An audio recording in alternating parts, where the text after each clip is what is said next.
그러니까 6월절 구원 사건 이후에 그것이 우리에게 모든 것의 시작을 하라는 의미로 말씀하셨다 이 말이죠.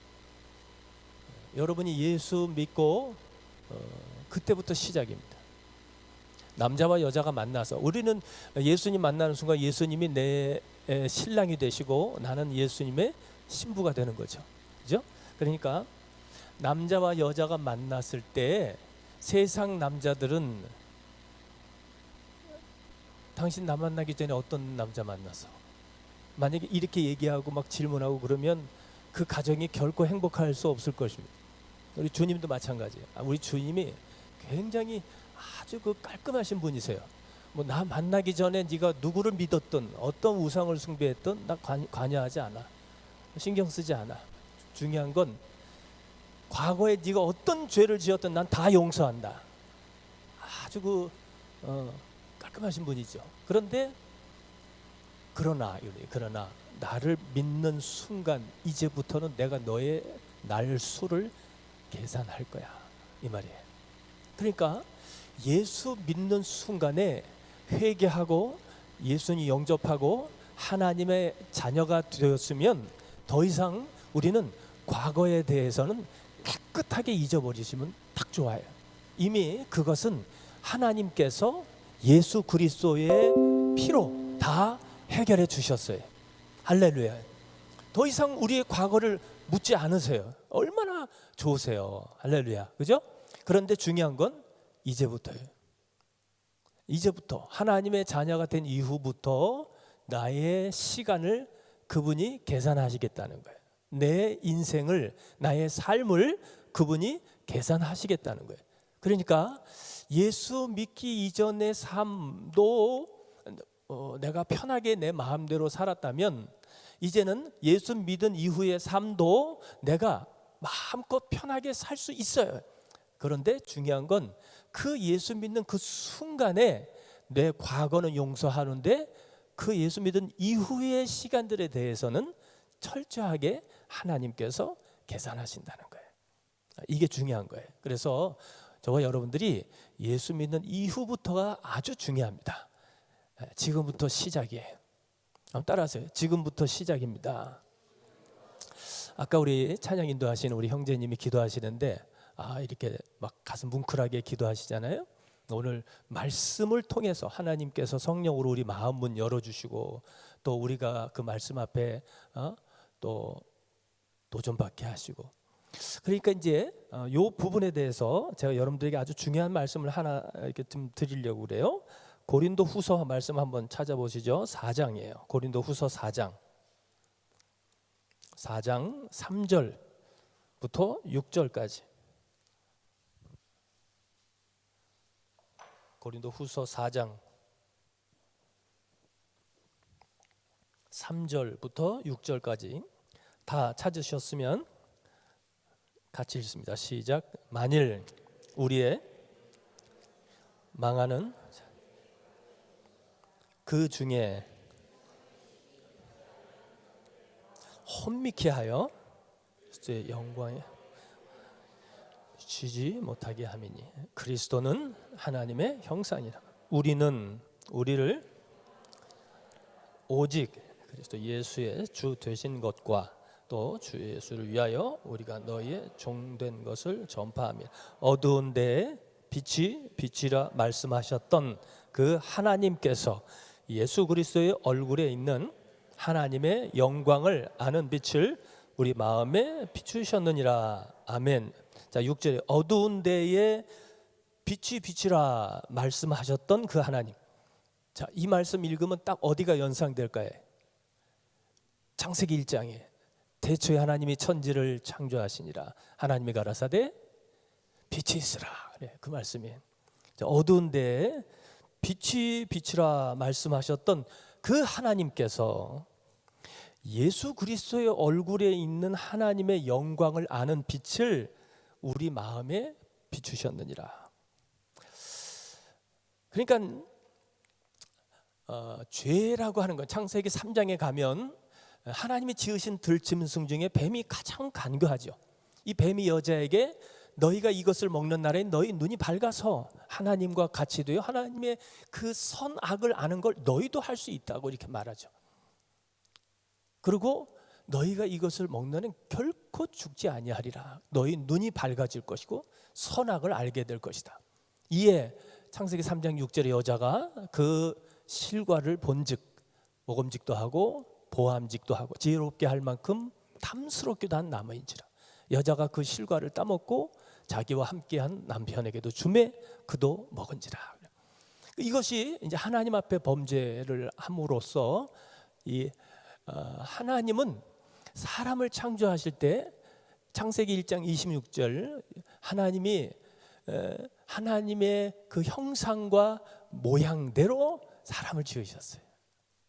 믿으시죠? 이런 얘기하면 믿어도 되는 건 아멘 하셔도 돼요.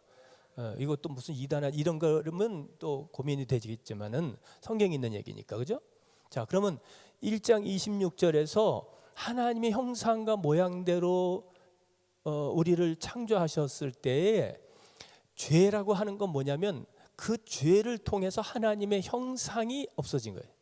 사람에게서 하나님의 영이 떠나, 하나님의 영이 죽어버렸어요. 그 형상이 죽었단 말이죠. 그래서 하나님의 형상과 모양이 딱 없어지면서 인간은 요한복음 8장 44절 너희는 너희 아비 마귀에게서 났으니 마귀의 자식이 되는 거예요. 자, 그러면 우리가 이제 요한일서 3장 8절에도 죄를 짓는 자는 마귀에게 속한다고 그랬어요. 그러면 죄라고 하는 것이 뭐냐면 우리 안에 있는 하나님의 형상을 죽여버리는 거예요. 무슨 말인지 알겠어요? 혹시 기분 나쁜 거 있으세요? 왜 이렇게 말을 안 하세요? 저를 이렇게 째려보시는데 다시 설명할까? 이해가 좀 안 되셨어요? 자, 보세요. 4절을 한번 보세요. 4절. 그 중에 이 세상 신이 누굴까요?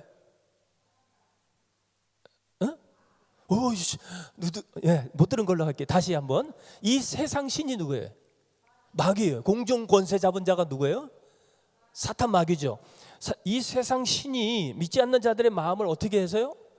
혼미하게. 어떻게 혼미하게 하느냐? 그리스도의 복음의 영광의 복음의 광채가 비치지 못하게 하네.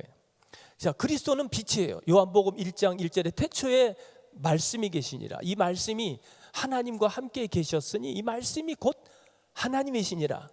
1장 14절에 그 말씀이 육신이 되어 우리 가운데 거하심에 우리가 그 영광을 보니 아버지의 독생자의 영광이요 은혜와 진리가 충만하더라. 그리고 요한일서 1장 1절 2절 3절 4절 5절에도 보면 예수 그리스도는 하나님의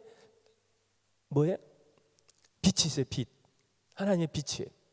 그래서 예수 그리스도는 하나님의 빛이시고 그 빛이신 그 분이 말씀이시고 말씀이신 그분이 예수님이시고 예수님이 곧 하나님이시고 하나님은 빛이시고 빛은 말씀이고 말씀은 그리스도고 다 같은 거예요. 이해가 되세요?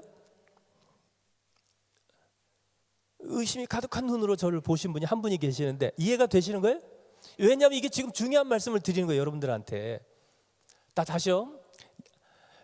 요한복음 1장 1절이 태초에 말씀이 계셔요. 말씀. 이 말씀이 하나님과 함께 계셨으니 이 말씀이 곧 하나님이신데 14절에 그 말씀이 육신이 되어서 우리 가운데 거하심에 우리가 보니 아버지의 독생자의 영광이에요. 그러니까 말씀, 태초에 계신 그 말씀은 하나님이신데 그 하나님이신 말씀이 육신을 입고 오셨을 때에 우리가 보니까 그게 하나님의 독생자시더라 이 말이죠. 그런데 그 그리스도는 빛이시란 말이에요. 빛. 그래서 이 창세기 1장에 빛이 있으라. 이게 바로 하나님의 빛. 이게 영광의 빛, 말씀이시고 그것이 그리스도예요. 그 그리스도가 빛이신데 그 그리스도 안에 예수 그리스도 독생자 안에 뭐가 있느냐?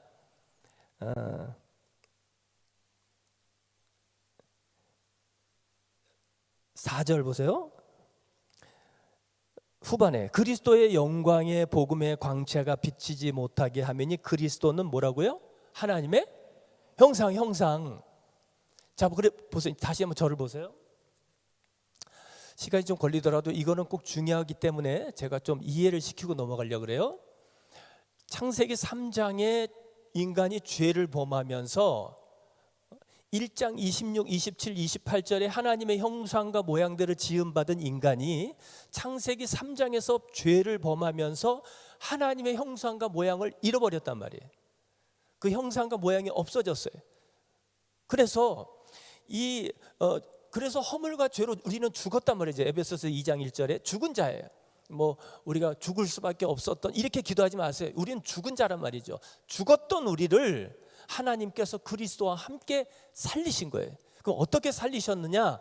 그 그리스도의 영광의 빛을 우리에게 비추실 때 그 빛이 누구냐? 예수 그리스도. 그 빛, 그리스도이신 그 빛 안에 뭐가 있느냐면 하나님의 형상을 가지고 계세요. 그래서 그 형상을 가지신 그리스도가 빛으로 내 안에 들어오면서 죄로 말미암아 허물과 죄로 죽었던 내 안에, 하나님의 형상과 모양이 없던 내 안에, 죽었던 내 안에 그리스도가 빛으로 오셔서 하나님의 형상을 다시 새겨주셨다 이 말이지. 그래서 그 형상이 새겨지면서 내가 다시 요한복음 1장 12절에 영접하는 자, 곧 그 이름을 믿는 자들에게 하나님의 자녀가 되는 권세를 받게 되었다 이 말이죠. 응? 자, 그런데 4절에 보세요. 이 세상 신은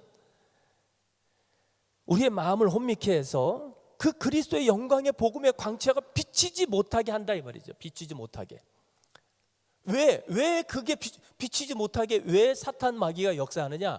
그 영광의 복음이 비추면 어떻게 되겠어요? 비추면 그 빛이 나에게 비추면 어떻게 되겠어요? 내가 하나님의 형상이 새겨져서 내가 살아난단 말이죠. 하나님의 형상으로 내가 살아나면 나는 다시 하나님의 형상과 모양을 가진 존재가 되니 사탄 마귀는 요한복음 10장 10절에 도적이 오는 것은 뭐라고요? 도적질하고 죽이고 멸망시키는 게 그가 하는 일이에요. 어찌하든지 우리 속에 있는 하나님의 형상을 뺏어서 없애서 그걸, 그러므로 그 형상이 빠짐을 통해서 그를 죽이는 영원한 불지옥으로 던지는 것이 사탄의 사명인데, 그러려면 어떻게 해야 돼요? 빛이 우리 안에 들어오면 돼요, 안 돼요? 안 되는 거야, 사탄이 볼 때는. 그런데 이 빛이 누구라고요? 예수. 그런데 그 예수님이 요한복음 1장 14절에 그 말씀이신 하나님이 육신이 되어서 우리 가운데 올 때 우리가 그 영광을 보니까 누구예요? 독생자 예수.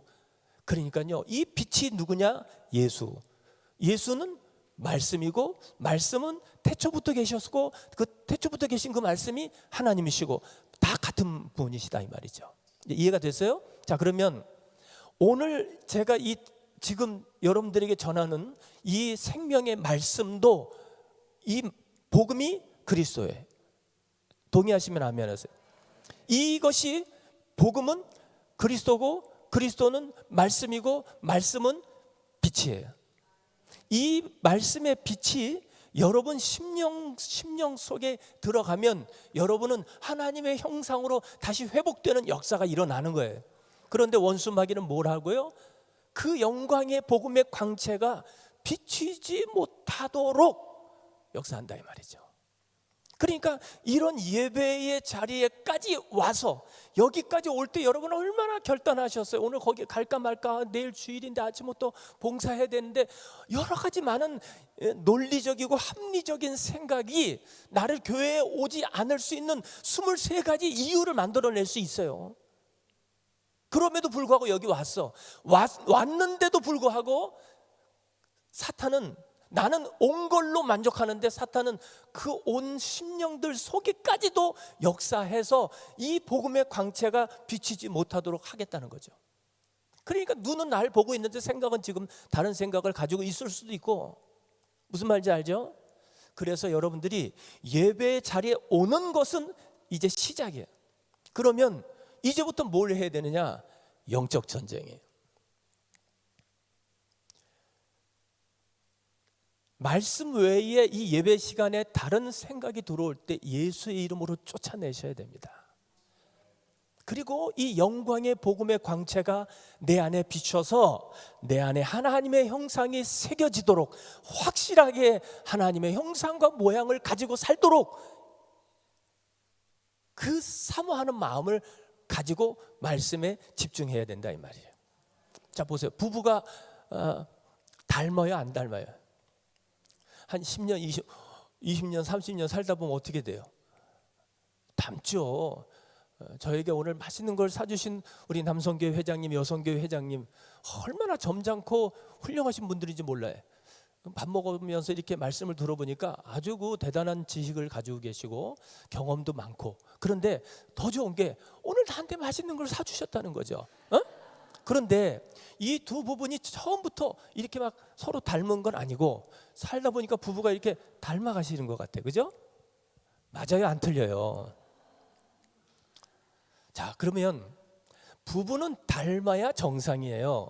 그런데 신랑 되신 예수님과 나는 예수님의 뭐예요? 신부. 그러면 주님과 나는 뭐예요? 부부. 그러면 내가 예수를 믿고 10년, 20년, 30년 지나면 주님과 동행하며 주님과 동거하고 주님 안에 살고 주님이 내 안에 살고 우리가 영적인 부부로서 살아가면 내가 10년, 20년, 30년 지나갈수록 나는 누구를 닮아가야 돼요? 주님. 닮으셨나요? 부부인데도 서로 닮지 않는 이유는 두 가지예요. 첫 번째는 별거 중이거나 두 번째는 이혼했거나. 부부인데 안 닮을 수가 없어요. 그래서 여러분 계시록 3장 20절에 볼지어다 내가 문 밖에 서서 문을 두드리노니 누구든지 내 음성 듣고 문을 열면 내가 그로더러 더불어 먹고 마시리라. 나와 함께 사시겠다는 거예요. 그러면 주님이 나와 동행하고 동거하고 살아갈 때 내가 주님의 신부, 주님이 나의 신랑이면 이게 닮아가야 되는 거거든요. 그런데 부부가 내가 주님을 안 닮아? 문제가 있는 성도죠. 그죠? 자, 다른 비유로 들어볼게요. 제가 청년 때까지만 해도 우리 집에 이제 그때는 이제 전화가 오잖아요. 집에 전화가 와서 내가 받으면 저희 아버님 이름을 물어봐요. 수길이냐? 막 이렇게 이제 동네 이제 어르신들이. 또 제가 시골에 가면 우리 그 큰아버님 뭐 이렇게 이제 보면 저한테 뭐 저번 시켜 꼭 하는 거 보면 꼭 지혜비 닮아가지고 뭐 이런 얘기 하신단 말이죠. 저의 목소리가 아버지 목소리가 똑같아지는 거예요. 그리고 제가 이렇게 이제 걸을 때 약간 팔자 걸음에 이렇게 이제 좀 이게 거들거들하고 이렇게 걷고 뭐 이런 뒷모습을 보면 꼭 지혜비처럼 걸어간다는 거예요. 어른들이 보실 때. 자식은 한 번도 자기 아버지를 흉내내지는 않습니다. 웬만한 자식들은. 그리고 목소리라든지 행동이나 걸음걸이 이런 게 일부러 흉내내려고 그러진 않아요. 그냥 그분의 피를 받았기 때문에 내 모습이 그냥 그분의 모습이 나오는 거예요. 성장해 가면서. 이게 정상이죠. 양자는 전혀 안 닮거든요. 목소리도 안 닮고 또 성격 뭐 성격도 그렇다고 그러고 아무튼 또 뭐 이렇게 이제 행동이나 이런 표정이나 얼굴 보면 딱 이번에 제가 미국 가서 그 목사님의 둘째 아드님이 전도사래요. 근데 어떤 분이 잘 못 알아봤는데 목사님 보면 알 거라고 그래서 딱 보는 순간에 제가 담임 목사님의 아들이구나. 네, 금방 알아봤어요. 얼굴이 닮으니까. 우리가 하나님의 자녀면 자녀로서 살아간다는 것은 성장해 갈수록 부모를 닮아간다는 거예요. 동의하세요? 우리의 삶에서 그게 내가 우리가 하나님을 닮아갑시다. 우리 하나님 닮을 필요가 없어요. 하나님 자녀는 그냥 그분의 피를 받는 순간에 닮을 수밖에 없는 거예요. 닮아지려고 노력할 필요도 없어요. 그냥 내 삶이 그냥 성장하다 보면 닮게 되어 있는 거예요. 억지로 그분을 닮아갈 이유가 없는 거예요. 그래서 오늘 이 말씀은 6절에 다시 한번 보세요. 어두운 데에 빛이 비추라 말씀하셨던 그 하나님께서 예수 그리스도의 얼굴에 있는 하나님의 영광을 아는 빛을 우리에게 비추셨다. 그 빛이 비춰지는 순간에 어떻게 돼요? 나는 이 빛이 비춰지기 전에 어떤 사람이었느냐? 어둠의 자식이에요. 흑암 중에 살고 죄악 가운데 은밀한 곳에서 거하며 그렇게 살아갔던 사람이었어요. 그런데 내 삶에 그 빛이 비추어지는 순간에 내 삶에 어둠이 물러가고 광명이 비추어서 나는 빛의 자녀가 되었습니다. 믿습니까? 자, 이렇게 사탄은 심지어 교회 안에서까지도 어떻게든지 이 말씀의 빛이 비치지 못하게 하려고 계속해서 우리의 생각과 마음을 통해서 역사하고 있다 이 말이죠. 그러니까 이건 우리는 몸이 내가 의자에 지금 앉아 있다고 내가 예배자가 되는 것이 아니고, 예배자로 성공하기 위해서는 예배 자리에 앉아 있는 것은 30%, 나머지 70%는 뭐예요? 영적인 싸움이에요. 계속해서 예수의 이름으로 더러운 생각, 나쁜 생각, 미움, 원망은 떠나갈지어다. 왜냐하면 성도가 눈에 보이거든요. 그 사람이 보이잖아요. 교회는 관계를 통해서 만들어가는 거거든요. 그런데 그 관계 속에서 불편한 사람들이 있잖아요. 그러면 그 불편한 관계 때문에 그것이 자꾸 내 생각을 지배하려고 그래요. 그럴 때는 어떻게 해야 돼요? 그리스도 예수의 이름으로 쫓아내야 돼요. 그리고 주님이 주시는 그 은혜를 사모하는 마음, 집중 말씀에, 이게 아주 그 특별히 재직들한테 좋은 훈련이 되어지는 것입니다. 자, 요거 참고하시고요. 다시 출애굽기 이제 3장으로 한번 가신 거예요.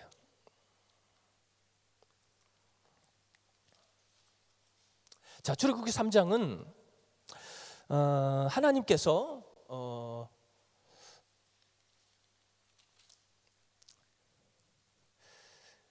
하나님께서 미디안 광야 40년 생활을 하고 있던 모세를 찾아오시는 장면이에요. 자, 보세요. 어제 출애굽기 3장 7절 8절 말씀 우리가 읽었잖아요.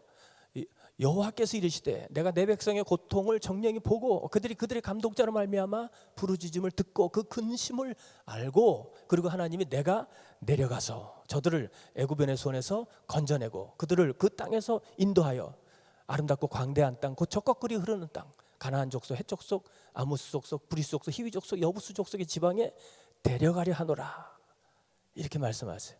자, 지금 하나님께서 이렇게 지금 우리를 그 약속하신 땅으로 데려가게 하기 위해서 내가 내려가서, 그래, 출애굽기 3장 7절 8절, 내가 내려가서, 하나님이 말씀하시는 거예요. 내가 내려가서 애굽인의 손에서 저들을 건져내고 그랬는데, 실제적으로 애굽으로 내려간 분이 누구세요? 하나님이세요? 아니면 모세예요? 모세가 갔잖아요. 모세가 하나님 말씀은 내가 내려가서, 그럼 하나님이 오셔야 되는 거예요. 근데 하나님이 오시지 않고 하나님이 어디로 내려오셨느냐? 미디안 광야로 내려오셨어요. 그리고 출애굽기 3장에서 오늘 모세를 부르시는 거예요. 모세세야. 그때 모세가 뭐 하고 있었을까요?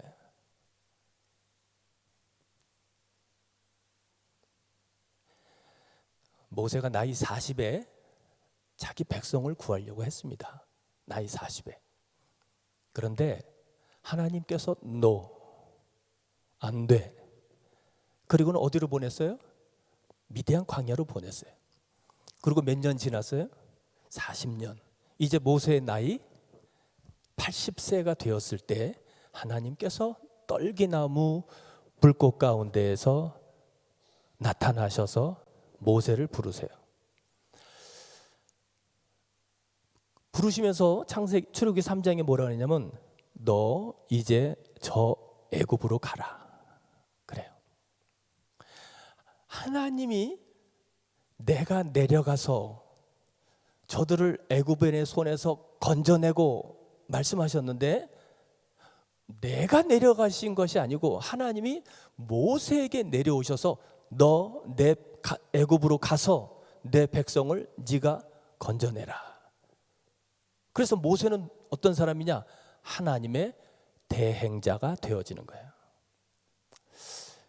여러분의 가정을 구원하실 분은 하나님이 여러분 집을 다시 들어가서 하나님이 여러분 집에서 찾아오셔서 가족들을 구원하시는 게 아닙니다. 하나님이 이 바르샤바에 오셔서 천사를 보내서 하시는 것도 아니에요. 하나님이 내려오시는데 누구를 통해서 내려오시느냐? 사람을 통해서 내려오시는 거예요. 여러분의 가족은 구원하실 분은 하나님이 아니시고요, 하나님을 만난 여러분을 통해서 일하기를 원하시는 거예요. 이 약속하신 하나님의 백성들, 이 이스라엘을 구원하기 위해서 하나님은 하나님의 사람을 보내시는 거예요. 그가 누구예요? 모세. 그런데 그 모세를 부르시기 전에 뭘 했어요? 광야 40년 훈련을 시켰어요. 자, 어제 제가 말씀을 드렸어요. 왜 광야를 보내셨어요? 그 애굽보다 더 힘든 광야를 왜 보냈어요? 이유가 뭐예요? 뭘 정리하게 하시려고? 나. 모세가 이 광야 40년을 통해서 하나님이 뭘 정리하셔요? 나. 자, 이 개념을 여러분들이 이해를 해야 돼요. 모세야, 너 애굽으로 가라. 누구세요? 하나님이세요? 정말 하나님이세요?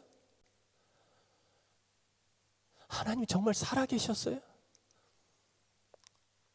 하나님이 살아계셨다면 왜 이제 오십니까? 내 백성 저렇게 고통 중에 죽어갈 때 내가 40년 전에 내 백성 구원한다고 내가 했잖아요. 40년 전에. 근데 하나님 안 된다고 나를 이 미디안 광야로 보내셨어요. 그러면 그 40년 동안에 지금 저 애굽의 안에 있는 내 백성들이 얼마나 많은 심령들이 죽어가는지 하나님 보셨습니까? 지금 상황이 얼마나 급한 상황인지 아세요? 그런데 이제 40년이 지나서 내 나이 80이 돼서 제대로 걷지도 못하고 말도 다 잃어버렸어요. 애굽말 못합니다. 그런데 이제 와서 나보러 애굽으로 가라고요? 난 못 갑니다. 나를 애굽으로 보내시려고 했었으면은 그러면 최소한 내가 50살 때라도 오셨어야지요. 그때는 지팡이도 안 잡고 있었어. 아니 60살 때라도 그때 오셨으면 나 갈 수 있었어요. 나는 그때까지 언어 기억하고 있어요. 하다못해 최소한 나이 70대라도 하나님 오셨으면 내가 갈 수 있었어요. 그런데 제 나이 지금 80이라고요. 하나님, 네? 나를 보고 계세요? 지팡이 짚고 있는 내가 보이시냐고요? 이런 나한테 이제 가라고요? 보내려면 진작 보냈어야죠. 왜 이제 오셨어요? 하나님이 정말 살아계십니까? 왜 이제 오셨어요? 저 40년 동안에 애굽에 살고 있는 내 백성들이 죽어간 그 많은 그 희생과 그 죽음 내 책임 아닙니다. 하나님 책임이에요. 난 잘못 없습니다. 그때 하나님께서 모세에게 이렇게 말씀하셨어요. 너 신발을 벗어라. 그랬어요. 신발이 뭔지 아세요? 주권을 상징합니다. 주권. 당시 애굽에는 종들은 신발을 없었어요. 신발이 없기 때문에 주인이 끌고 가는 데로만 따라갔어요. 신발이 있으면 가시밭길, 돌밭길 자기 마음대로 가고 싶은 대로 다 갈 수 있어요. 신발은 주권을 상징하는, 하나님이 이렇게 말씀하세요. 그래, 너 광야, 미디안 광야 40년 보내놓고 나 어디 있었냐고? 내가 여기서 너와 함께 있었다. 너와. 나는 네가 네 말대로 나이 50살 때 네 주권을 내려놓기를 원했어. 그런데 너는 그때까지도 네가 살아있더라. 나는 60살 때에도 네가 스스로 신발을 벗기를 원했어. 네가 70세도 네가 주권을 내려놓기를 원했어. 그런데 너는 그때까지도 너의 주권을 내려놓지를 않더라.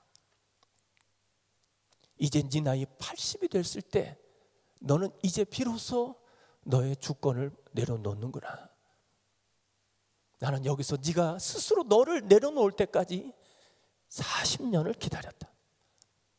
왜 그런지 아니? 저 죽어가는 저 내 백성, 저 이스라엘 백성을 구원하는 것은 모든 영광은 누가 받아야 되느냐? 하나님이 받으셔야 되는 거예요. 그런데 내가 살아있는 사람이, 모세가 내가 살아있었으면 그 일을 할 때 40년 전에 모세가 애굽인을 죽이고 히브리 사람들 사이에서 재판을 하면서 바로의 공주의 아들이라 칭함을 거절하고 도리어 이스라엘 백성들과 함께 고난받으면서 자기 백성들을 구원해내. 저 사람 바로의 공주의 아들 아니야? 맞아. 근데 왜 우리를 위해서 저렇게 하는 거야? 너 그거 모르는구나. 저분이 원래 히브리 사람이야. 헉, 진짜? 그래서 히브리 사람인데 바로의 공주의 아들이라고 하는 그 엄청난 타이틀을 그걸 다 버리고 우리를 구원하기 위해서, 우리를 위해서 오신 거야. 우리와 함께 고난받아. 오, 모세 대단하신 분. 모세. 그러면 이스라엘 백성들을 구원하는 그 일에 누가 영광 받느냐? 모세. 하나님은 절대로 이 하나님의 이 구속사의 일에 인간이 영광 받는 것을 원하지 않으신다 이 말이에요. 모세 40년 전엔 이름도 좋지요. 바로의 공주의 아들. 타이틀이 좋잖아. 그러면 저 사람 왜 우리한테, 저 사람 애굽 사람인데 왜 그래? 바로의 공주의 아들이래. 그런 대단한 사람이 왜 히브리 사람이래? 그래서 우리를 그렇게 위해서 저렇게 하는구나. 뭔가 먹어주는 타이틀이 있었다 이 말이에요. 그런데 광야 40년 지나는 동안에 짐승들과 함께 생활하다 보니까 언어도 까먹고 40년 전에 모세를 기억하는 모든 사람들이 없어지고, 몸에서는 양의 똥 냄새, 가죽 냄새, 언어도 다 잊어버리고 나이도 80에 제대로 걷지도 못하는 지팡이를 잡은 노인. 그런 노인이 무엇을 할 수 있겠어요? 그가 무엇을 하든 누가 알아주겠어요?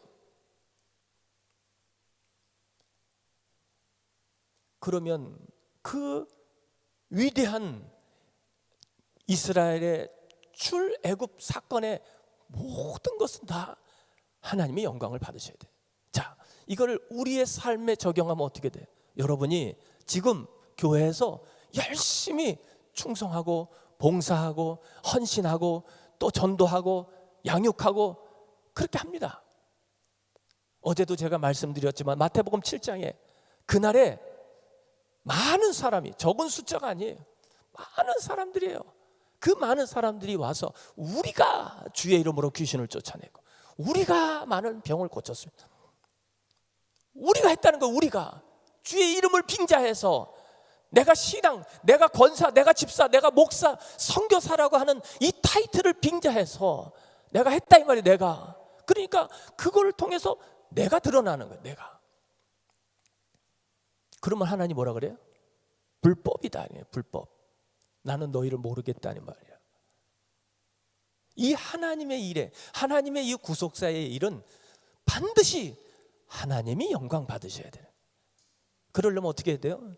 나의 주권을 내려놔야 되는. 그러므로 하나님은 나를, 모세를 저 애굽으로 보내기 전에 먼저 하실 일이 뭐냐?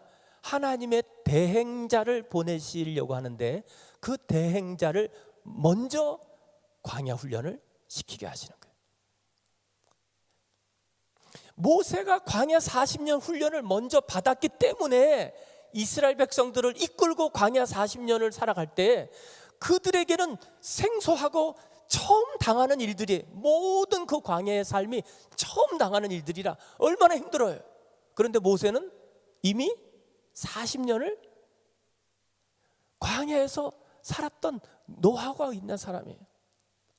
그러니까 이 광야를 경험한 사람과 광야를 경험하지 못한 이스라엘 백성들에게 어떤 차이가 나느냐? 마라에 쓴물이 나오고 양식이 떨어지고 아말렉이 쳐들어오고 반석에서 물이 없을 때 막 갈증이 나고 이럴 때마다 이스라엘 백성들은 뭘 했어요? 원망하고 불평하고. 광야를 처음 경험한 사람들은 뭐예요? 원망하고 불평하고. 그런데 광야 40년을 이미 통과한 모세는 뭘 했어요? 기도하고. 할렐루야. 할렐루야. 여러분이 여러분의 가정에 이 광야의 경험을 한 사람이 한 명이라도 있다면 가정 안에 어려움이 올 때 모든 가족들은 다 원망하고 불평할 수 있어요. 그러나 이 광야를 경험한 여러분은 그 가운데에서 기도할 수 있다면 그 한 사람의 기도가 모든 이스라엘 사람들을 살리는 역사가 일어나는 거예요. 한 가정에 이런 기도하는 사람, 이런 기도하는 믿음의 사람 한 사람만 있다면 이스라엘 백성은 원망하고 지도자 모세는 기도하고 문제가 생길 때 백성의 수준의 사람은 원망하고 지도자의 사람은 기도하고 교회에 문제가 생길 때 성도들은 원망하고 지도자는 기도하고 사업에 문제가 생길 때 직장에 문제가 생길 때 학교에 문제가 생길 때 여러분 가정에 문제가 생길 때 성도는 원망하고 지도자는 크게 지도자는 기도하고. 광야를 경험한 사람과 경험하지 않은 사람의 차이가 이렇게 나는 거예요.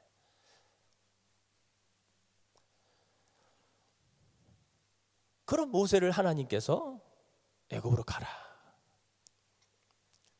그래서 이제 모세가 애굽으로 가는데 4장으로 넘어가면 이런 일이 나와요. 이제 모세가 질문이 생기는 거예요. 1절에 그러나 그들이 나를 믿지 아니하며 내 말을 듣지 아니하고 이러기를 여호와께서 너에게 나타나지 아니하셨다 하리이다. 이 말을 바꿔 말하면 하나님, 내 나이가 80이 돼서 이제 내가 내 백성 이스라엘에게 가서 하나님이 나를 보내셨다. 그러면 그 사람들이 내 말을 믿어줄까요? 너 누구야? 나 모세잖아. 나 40년 전에 나 바로의 공주의 아들이었잖아. 이게 어디서 사기를 치려고 그래? 난 너 모르겠는데. 아무도 지팡이를 잡고 있는 그 늙은 80세 노인의 말을 누구도 믿어주지 않겠다고 한다면 그러면 나는 어떡합니까? 하나님이 지금 나를 보내셨어요. 애굽으로 가라. 아멘. 그리고 내가 애굽으로 왔을 때 하나님이 날 보내서 왔다고 말하면 사람들이 내 말을 믿어줄까요? 아무도. 내가 40년 전에는 하나님이 날 보냈다 그러면 바로의 공주의 아들이 히브리 사람과 함께 고난받으면서 저렇게 위대하신 분이 그러면 그냥 그걸로 그냥 꾹뻑하고 그냥 모세를 막 지도자로 따라갈 텐데 지금은 아무리 침을 튀기고 얘기해도 누구도 모세의 말을 믿어줄 사람이 없다 이 말이죠. 그러니까 모세는 그게 걱정이 되는 거예요. 그러면 어떻게 해야 됩니까? 아무도 내 말을 믿어주지 않는다면 어떻게 해야 돼요? 그랬더니 하나님께서 그러면 내가 너에게 3가지 표적을 보여줄게. 이 표적은 첫 번째가 지팡이를 던져봐. 뭐가 됐어요? 뱀이 됐어요. 두 번째는 네 손을 품에 넣었다가 빼봐. 뭐가 됐어요? 문둥병이 걸렸어요. 세 번째는 나일강 물을 떠다가 부어봐. 뭐가 됐어요? 피가 됐어요. 이 3가지의 표적을 주셨는데 이게 무슨 뭐 지팡이가 뱀이 되니까 무슨 이게 하나님의 기적이 이런 개념이 아니고 이 3가지의 표적을 하나님이 주신 이유, 목적은 단 하나. 하나님이 너와 함께 계시다는 것을 그들이 알 수 있도록. 이해가 돼요? 이 표적의 목적이 뭐라고요? 하나님이 나와 함께 하시는 것을 저 백성들이 알도록 하기 위해서 이 3가지의 표적을 너에게 보여주겠다는 거예요. 자, 첫 번째로 지팡이를 던졌어요. 그랬더니 뭐가 됐어요? 뱀이 됐어요. 하나님 말씀하세요. 잡아. 그런데 어디를 잡으라 그래요? 꼬리를 잡으라 그래요. 모세는 광야에서 40년을 살았어요. 40년. 그 광야에서 지나다니는 뱀들의 꼬리를 잡는 순간에 어떤 일이 벌어날지를 40년 경험을 통해서 너무나 잘 알고 있어요. 특별히 물에 있는 뱀이 아니고 사막의 뱀은 물리는 순간에 늦어도 3일 안에 다 죽는다는 것을 40년 광야 경험을 통해서 잘 알고 있어요. 그런데 하나님께서 꼬리를 잡으라고 그래서요. 뭘 요구하시는 거예요? 순종이요? 어떤 순종이요? 너 내 말에 목숨 걸 수 있니? 이거예요. 꼬리 잡아. 그러면 하나님이 말씀하세요. 꼬리를 잡아라. 으라. 그러면 오, 하나님 말씀하셨어. 아멘. 그리고 꼬리를 딱 잡으면 어떻게 될까요? 내 40년의 경험, 논리와 이성과 경험과 합리적인 이 사고는 꼬리를 잡는 순간에 저 뱀이 내 손을 물 것이고 거기에 물리는 순간에 나는 3일 안에 죽을 거야 라고 하는 이것이 정확한 논리로 가지고 있어요. 아주 이성적으로 철저하게 이게 몸에 배어 있어요. 40년. 숫자가 4라고 하는 건 눈치챘죠? 완전수. 40년. 아주 정말 이 세상의 논리로 완벽한 논리를 가지고 있는 모세에게 꼬리를 잡으라고 그래요. 그러면 하나님은 꼬리를 잡으라고 말씀하세요. 영으로는 아멘 했어요. 믿음으로 아멘 했어요. 그런데 그것을 아멘하고 내가 꼬리를 잡는 건 이성이에요. 현실이에요. 그 현실에서 꼬리를 딱 잡으려고 그러는데 뱀이 나를 탁 쳐다봐. 그리고 그 혓바닥 그 2개의 혀로 날름날름 하면서 나를 쳐다보고 있는 거야. 그러면 나는 갈등하죠. 하나님은 말씀하셨으니까 믿음인데 내 이성의 40년 경험은 이걸 잡으면 죽는 거야.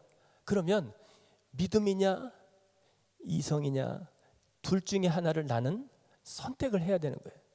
이해할 수 없는 하나님의 말씀에 내 목숨을 걸어야 되는 상황이에요. 하나님이 말씀하셨으니까 아멘 하고 잡으려고 그러는 아멘. 그래. 아멘. 하나님 말씀대로 하면 기적이 일어나죠. 그런데 갑자기 뱀이 확 여기서 그냥 그러면 막 현실은 꼬리를 잡으려고 하는데 뱀이 그냥 이야, 그러면 이 상황에서 나는 뭔가를 선택을 해야 되는 거예요.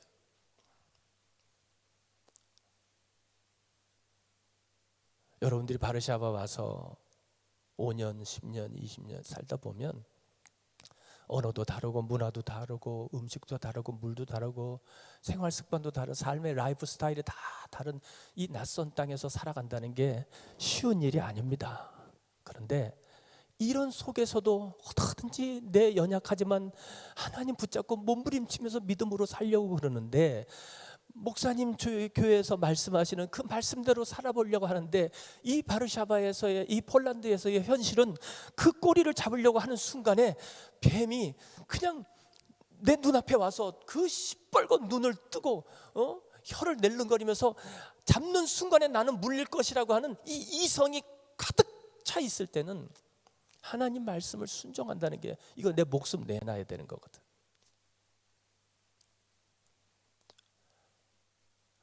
너 할 수 있어? 하나님이 지금 나한테 그 요구하시는 거예요. 주님, 내 믿음 없음을 용서해 주세요. 회개하고 울고 그래도 변화되는 건 없어요. 나는 늘 만질까 말까 여기서 갈등하면서 1년, 5년, 10년 지나갈 수 있어요. 근데 어느 날 죽으면 죽으리라 주여 이거 딱 잡았는데 갑자기 지팡이가 돼버렸네. 그때 하나님의 기적을 체험하면서 하나님은 모든 이성과 모든 논리를 초월하시고 하나님은 문제보다 크신 하나님이 되는 거예요. 이게 경험되어지면 그 다음부터는 꼬리 잡아. 다른 사람들은 막 두려워 떠는데 나는 아멘 할 수 있는 것은 사탄아 물러가라, 주님이 나와 함께 하셔 하고 하는 순간에 그냥 기적이 일어나는 거예요. 응? 두 번째, 손을 넣었다가 뺐더니 문둥병이에요. 자, 질문합니다. 문둥병 전염일까요? 유전일까요? 문둥병이 전염이 되는 거예요? 유전되는 거예요? 100% 전염이에요. 100%. 유전 없어요. 100% 전염. 그런데 모세가 자기 품에 가슴 쪽에다가 손을 넣었다가 뺐더니 문둥병 걸렸어요. 그럼 이건 전염. 어디에 문둥병이 걸렸어요? 자기 마음이 병들었어요. 당시 문둥병이 뭐예요? 죽을 병이거든요. 내가 마음이 문둥병이 걸렸다는 건 나는 못합니다. 나는 이제 할 수 없어요. 내 나이가 몇인지 아세요? 목사님, 내가 여기 살면서 할 거 못할 거 다 해봤어요. 우리 교회가 20년 동안 30년 동안 할 거 다 해봤어요. 우리는 안 됩니다. 원래 할 수 없어요. 그건 인간의 이성이지. 할 수 없어요. 안 됩니다. 불가능해요. 그 불가능이라고 하는 것은 인간이 가지고 있는 지식의 한계죠. 그러나 하나님의 방법은 능치 못하심이 없습니다. 마음이 병들었어요. 내가 문둥병이 걸렸어요. 아, 이제 내 마음이, 나는 언어도 안 됩니다. 나는 늙었습니다. 나는 지팡이 잡았습니다. 나는 가난해요. 나는 무식해요. 아무것도 할 수 없어요. 문둥병 걸려 있어요. 그때 하나님 말씀하세요. 그 손을 다시 넣어라 하고 넣었다가 뺐더니 치료가 됐어요. 할렐루야. 우리 하나님, 죽은 자를 살리시는 하나님, 없는 것을 있는 것 같이 부리시는 하나님, 좋으신 하나님. 내가 문둥병이 걸려도 나를 치료하셨으니 저 이스라엘 백성 430년 동안 애굽 바로의 종로로 타며 바로가 하나님인 줄 알고 애굽의 신들이 하나님인 줄 알고 살았던 저 무지몽매한 이스라엘 백성들을, 저 문둥병에 걸린 영적으로 죽어있는 저 백성들을 살릴 수 있는 건 하나님밖에 없습니다. 나일강 물을 갖다가 부어라, 피가 됐어요. 나일강 물이 뭘까요? 여러분, 이 애굽 사람에게 있어서 나일강은 마치 어머니의 그 젖과 같은 거예요. 어머니의 그 젖을 먹고 사는 것처럼 이 애굽 사람들에게 나일강은 정말 생명의 젖줄이에요. 오, 나의 어머니, 나의 나일강, 나의 어머니의 젖이요. 뭐 이렇게 시인이 쓰는 글들도 있더라고요. 그러니까 그만큼 애굽은 굉장히 그 땅이 굉장히 그 메마른데 1년에 2번 정도 그 애굽의 나일 강물이 범람을 한대요. 그 범람하면서 이것이 전 국토의 70-80%로 젖어들 때 그 젖어들었다가 빠지는 그 시기에 농작물을 심으면 그때 거기에 곡식이 자라난다는 거. 그러니까 저 나일강이 없이는 애굽은 살 수가 없다는 거죠. 그래서 그 사람들에게, 애굽 사람들에게 있어서의 나일강은 없어서는 안 되는 생명의 젖줄과 같은 거예요. 그런데 그걸 갖다가 그 생명과 같은 걸 부었더니 사망의 피가 흐르는 거죠.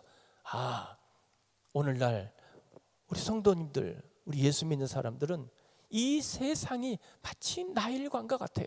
어떤 분을 전도했더니 하늘나라 가서 담배 못 피게 하면 무슨 재미로 천국에 가서 살아? 술 먹고 담배 피고 이런 즐거움으로 살아야지. 술도 못 먹게 해, 담배도 못 피게 해. 아, 그러면 천국 가서 무슨 재미로 사냐고. 그래서 복음을 받지 않는 사람들이 있다니까요. 세상의 즐거움, 세상이 없이는 살 수가 없는 거예요. 그런데 이 세상은 결국은 영원하지 않습니다. 다 썩어질 것들이에요. 이 세상에서 영원한 것은 오직 주님밖에 없습니다. 순간이거든요. 순간. 그러니까 히브리서 11장 24절부터 보면 모세는 믿음으로 성장해서요. 믿음으로, 모세가 믿음으로 성장해서 바로의 공주의 아들이라 칭함을 거절했어요. 거절하고 도리어 이스라엘 백성들과 함께 고난받는 것을 좋아했다, 선택했다 이 말이에요. 바로의 공주의 아들을 거절하고 이스라엘 백성들과 함께 고난을 선택했어요. 이유가 뭘까요? 모세는 두 가지를 비교했어요. 바로의 공주의 아들, 이스라엘 백성들과 함께 고난. 어떤 게 더 좋은 것인가? 어떤 게 더 지혜로운 선택인가? 모세는 고민했어요. 이 사람이 어리석은 사람이 아니에요. 사도행전 7장의 스데반 설교를 보면 모세는 애굽의 모든 학문과 학술을 다 배운 사람, 오늘날로 말하면 엄청난 스펙을 가진 대단히 공부를 많이 한 지식층인데, 이 사람이 그 두 가지 중에 하나를 선택하는 거예요. 하나는 바로의 공주의 아들. 이건 뭐예요? 말만 하면 다 이루어질 수 있는, 세상의 모든 것을 다 누릴 수 있는 거예요. 근데 그거를 거절했다는 거예요. 도리어 이스라엘 백성들과 함께 고난받는 걸 선택했어요. 좋아했다 이 말이에요. 왜 그걸 선택했을까? 이유는 하나. 히브리서 11장 26절이죠. 이는 모세가 상 주심을 바라봅니다. 어떤 상이요? 하나님께서 주시는 상은, 그러니까 모세가 생각할 때 내가 바로의 공주의 아들로 살아가는 건, 시편의 90편에 인생이 70이요 강건하면 80, 모세는 120살까지 살았어요. 그러면 바로의 공주의 아들, 내가 말만 하면 뭐든지 다 이루어지는 그것은 길어야 120년. 그런데 이스라엘 백성들과 함께 내가 고난을 받더라도 그들과 함께 살아가는 것은, 이거는 하나님이 주시는 영원한 상급이다. 영원한. 나는 120년을 선택할 것이냐, 영혼을 선택할 것이냐. 그러므로 하나님께서 모세, 나이든 80세 된 노인을 애굽으로 가라고 말씀하시는 것은, 그것은 모세가 혼자 가는 게 아니고 이 사람이 뭘 가져가는 거예요? 하나님은 지팡이를 뱀으로 변하게 하시고 그 무서운 불뱀을 잡는 순간에 하나님께서 말씀하신 대로 그 생명을 책임져 주시고 그 뱀이 지팡이가 되는 것을 경험하면서, 아, 하나님은 모든 생명의 주권자가 되시고, 하나님 말씀하실 때는 내가 목숨 걸고 하나님 말씀에 순종해도 하나님 나를 지켜주신다. 하나님은 내 영혼을 책임지신다. 이것이 내 이론과 논리에 맞지 않아도, 내가 경험하고 내가 살아왔던 합리적인 사고와 너무 다르다고 할지라도 이것이 하나님의 말씀이라면 내가 목숨 걸고 아멘 해도 하나님은 그것을 통해서 역사하시는 하나님이라는 사실을 확실하게 믿는 순간에 이 믿음이 확실해지니까, 이제는 홍해의 바닷물 가운데서 풍랑이 이럴 때 주께서 그냥 걸어라 그러면 그냥 아멘하고 걸을 수 있는 이런 담대한 믿음이 생겨버린 거예요. 그리고 문둥병이 걸렸는데 이게 치료받았어. 하나님은 죽은 자도 살리시는 하나님, 없는 것을 있는 것처럼 부리시는 하나님이시니 이 믿음 가지고 가니까 히브리서 11장 마지막에 뭐래요? 세상이 감당할 수 없는 믿음의 사람들, 나이 80이라도 하나님이 죽은 자를 살리고 없는 걸 있는 것 같이 부리시는 걸 확실하게 믿는 믿음으로 나아갔더니 모든 사람들이 그 모세를 보면서 과연 하나님이 너와 함께 하시는구나, 믿어지더라 이 말이에요. 믿어져. 하나님이 여러분을 먼저, 여러분의 가족 중에서 여러분을 먼저 구원하신 이유가 뭘까요? 그리고 여러분을 통해서 여러분의 가정을 구원하기를 원하시죠.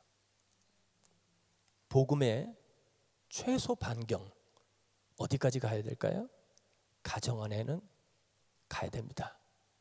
이것이 하나님의 뜻이에요. 사도행전 16장에 주 예수를 믿으라. 그리하면 너와 내 집이, 여기까지가 여러분의 복음의 반경이 되어야 되는 거예요. 아무리 믿음이 없는 겨자씨만한 믿음을 가지고 있다 할지라도, 정말 진짜 주님 만나서 거듭나서 하나님 자녀가 된 사람은 겨자씨만한 믿음만 있어도 그 믿음 가지고 그 복음의 영향력은 자기 가족에게까지는 가야 된다 이 말이에요. 동의하십니까? 이 하나님의 뜻이에요 이게. 그런데 여러분께서 이렇게 길에 나가서 3분짜리 5분짜리 복음지를 들고 길거리에 나가서 지난번에 우리 김기동 목사님 오셔서 여러분 훈련 받았죠? 할렐루야, 당신 예수 믿으십니까? 예수 믿고 천국 가십시오. 예수 믿고 복 받으세요. 그렇게 막 공원에서, 전철역에서, 백화점에서 참 그 과일도 참 잘 고르시네요. 혹시 예수 믿으십니까? 뭐 이렇게 해가지고 계속 사람들에게 복음을 전하면 혹시 그 가운데에서 내가 전하는 복음을 듣고 예수 믿을 사람이 있을까요? 없을까요? 있어요. 그런데 그에게 전한 그 똑같은 5분짜리 복음을 가지고 와서 집에서 내 아내와 남편에게 전하면 믿을까요? 안 믿을까요? 응? 너나 믿어라 그래요. 너나 믿어라. 왜 그래요? 가족은 안 속습니다. 전철역에, 공원에 지나다니는 사람은 내가 하는 말에 속아서 예수 믿을 수 있어요. 그런데 가족은 내 말에 속아서 예수 믿지 않습니다. 왜냐? 가족은 내 모든 걸 다 알고 있어요. 내가 지난 여름에 한 걸 다 알고 있어요. 그러므로 가족 구원은 예수 믿은 이후에 변화된 나의 삶을 통해서 전도가 되는 거지, 예수 믿은 이후에도 똑같이 변화되지 않고 여전히 부정적인 말하고 거짓말하고 또 여전히 죄짓고, 그거를 자식이 보고 남편이 보고 아내가 보고 다 보는 거예요. 예수 믿으나 믿지 않으나 믿기 전과 믿은 후가 똑같은데, 그런 모습으로 아무리 좋은 복음을 전해도 그 영향력이 가지가 않습니다. 그래서 하나님의 나라는 말에 있는 게 아니고 능력이 있는 거예요. 능력. 여러분이 변화된 삶의 능력으로 전도가 돼야 되는 거예요. 동의하십니까? 아무튼 이렇게 하나님은 모세를 통해서 그 모세를 애굽으로 보내기 위해서 40년을 기다리시는 거예요. 지금 애굽에서 난리가 났어요. 지금 계속해서 남자들이 태어나면 막 나일강에 던져지고 지금 막 한시가 급한 이런 상황인데도 불구하고 하나님은 그냥 급하다고 어떡하냐, 일단 네가 먼저 가봐 이러시는 하나님이 아니시고 40년을 기다리시는 거예요. 누가 마음이 더 급했겠어요? 누가 더 마음이 졸여지겠어요? 저 백성이 죽어갈 때 모세의 마음이 아프겠어요? 하나님 마음이 아프겠어요? 빨리 얘가 좀 자기를 내려놓고 신발 벗고 주권 내려놓고 빨리 가야 되는데 40년이 지나도록 아직도 내 중심으로 살아가고 있는 그 모세를 바라보는 하나님 마음이 어떠시겠어요?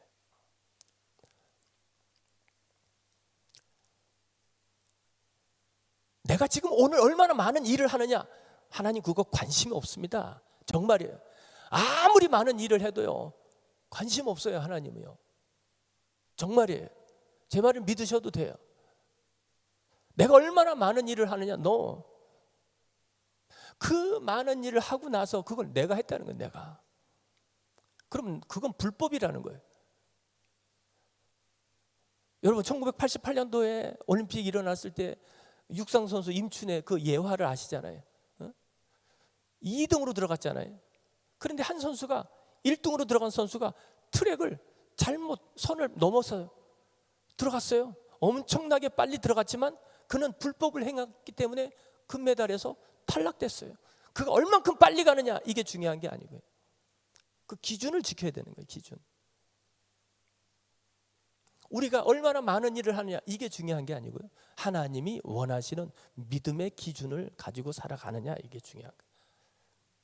그러니까 오늘 저와 여러분이 이제 다시 출애굽기 12장으로 돌아 새로운 시작이, 과거에 불법을 행했던, 자기 마음대로 살았던, 자기 욕심대로 살았던 다 괜찮아. 저 옛날에 도둑질했어요. 괜찮아. 저 옛날에 원조교제했어요. 괜찮아. 저 옛날에 마약했어요. 괜찮아. 저 옛날에 나쁜 짓을 많이 했어요. 다 괜찮아. 괜찮아. 다 용서할 수 있어. 그러나 이제부터는 내가 너를 계수할 거야. 이제부터. 예수 믿는 그 순간부터 하나님은 우리의 과거를 묻지 않으시고요, 여러분이 예수 믿은 그 이후부터의 여러분의 삶을 물으시겠다는 거예요. 그리고 나서 이스라엘 백성들이 이제 모세를 통해서 드디어 유월절 사건을 경험하고 이제 출애굽을 합니다. 어제 말씀드렸듯이 우리가 예수를 어디서 믿었느냐, 광야에서 예수를 믿었느냐, 애굽에서 예수를 믿었느냐, 어제 제가 질문 드렸어요. 어디서 구원받았어요? 애굽에서 구원받았어요. 그러면 구원받으면 즉시로 어떻게 하라고요? 출애굽을 해야 되네. 출애굽. 예수 유월절 사건을 경험하고서도 여전히 애굽에 살면 온전한 신앙을 살아갈 수 없겠죠. 바로는 여전히 내 삶의 주인 노릇하고 있겠죠. 그래서 반드시 출애굽을 해야 됩니다. 출애굽을 해야 되는데 어제 제가 이제 이 세 가지의 그 나라에 대해서 설명했어요. 여기가 애굽, 여기는요 광야, 여기는요 가나안. 기억력 좋아요. 이 애굽도 하나의 세상임, 광야도 하나의 세상, 가나안도 하나의 세상. 그런데 이 세상과 세상 사이에는 반드시 뭐가 있어요? 강이 있어요. 그런데 이 애굽에서 광야로 나올 때는 무슨 강을 건너요? 홍해. 이 홍해를 건널 때의 특징이 뭐냐? 하나님께서 갈라주셨어요. 갈라주시고 어떻게 해요? 마른 땅을 만들어 주셨어요. 그리고 건너가라 그래요. 이야, 할렐루야죠. 그런데 이 광야에서 가나안으로 지나갈 때는 물이, 요단강이 갈라지지가 않았어요. 법궤를 메고 제사장이 앞서서 지나가야 되는 거예요. 그러면 갈라지는 거예요. 차이가 뭘까요? 홍해는 이스라엘 백성들이 430년 동안 하나님을 모르고 살다가 이제 모세를 통해서 처음 하나님의 백성으로 이제 시작하는 거예요. 시작. 그 시작을 할 때에 물이 갈라지지 않으면 믿음이 없는 사람들은 다 의심하고 두려워하고 염려해서 아무도 홍해를 건너지 못할 겁니다.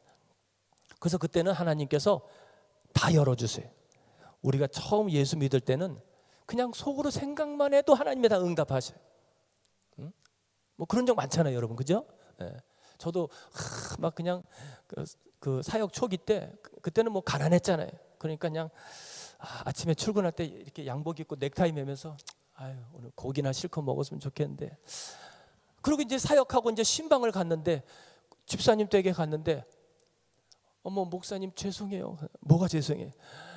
오늘 예배 드리고 나면 내가 목사님 맛있는 거 해드리려고 그랬는데 집에 정전이 돼가지고 수도가 안 나오고요. 죄송합니다. 오늘 그냥 제가 식당으로 모실게요. 그 대신 고기 사드릴게요. 속으로 할렐루야 그러죠. 응? 그러니까 아침에 그냥 거울 앞에서 생각만 했는데도 하나님은 즉시로 응답하시는 하나님. 그런데 이 홍해는 신앙의 기초란 말이죠. 그런데 이 요단강은 이미 광야 40년 동안에 뭘 했느냐? 구름 기둥, 불 기둥, 성령의 인도하심을 받았어요. 그 경험이 있어요. 믿음이 있어요. 그래서 여기는 믿음을 요구하시는 거예요. 믿음. 그런데 어제 제가 이제 이 가나안은 어떻게 해야 갈 수 있다고 말씀을 드렸냐면 요단강을 건너야 되는데 요단강이 뭐라고요? 죽음을 말해요. 죽음. 그래서 어제 제가 찬양도 불렀잖아요. 며칠 후 그거 있잖아요. 요단강 건너가 만나리. 그러니까 요단강은 내가 죽어야 건너갈 수 있는 강이에요. 자, 그럼 보세요. 가나안이 그럼 뭐냐? 가나안. 이 가나안에 대한 이 어떤 어떤 이제 그 학자들의 어떤 의견이 조금씩 다른데요. 20세기 중반까지만 해도 가나안을 천국이라고 이렇게 설교를 하고 그렇게 학자들이 얘기를 했어요. 그런데 20세기 중반에 들어오면서 이 가나안이 천국이 되면 이 성경적인 여러 가지 많은 문제들이 생기기 때문에 가나안을 천국이라고 할 수 없다고 하는 이런 견해들이 이제 나오기 시작하면서 20세기 중반에 되면서 가나안은 천국이 아니다라고 하는 이제 학자들이 이제 생기기 시작했어요. 이유가 뭐냐? 이스라엘 백성들이 가나안을 만약에 천국, 저희도 어릴 때 가나안을 천국이라고 막 설교하시는 목사님도 있었거든요. 저 동네에 가면. 그런데 가나안을 만약에 천국이라고 한다면 이스라엘 백성이 요단강을 건너서 가나안에 갔을 때 제일 먼저 한 일이 뭐냐면 여리고에서의 싸움이에요. 전쟁. 승리했죠. 그런데 그 다음 아이 성에서는 어떻게 했어요? 패배했죠. 그러니까 그러면 우리가 나중에 가나안 천국에 가면 거기서도 전쟁이 있는 건가?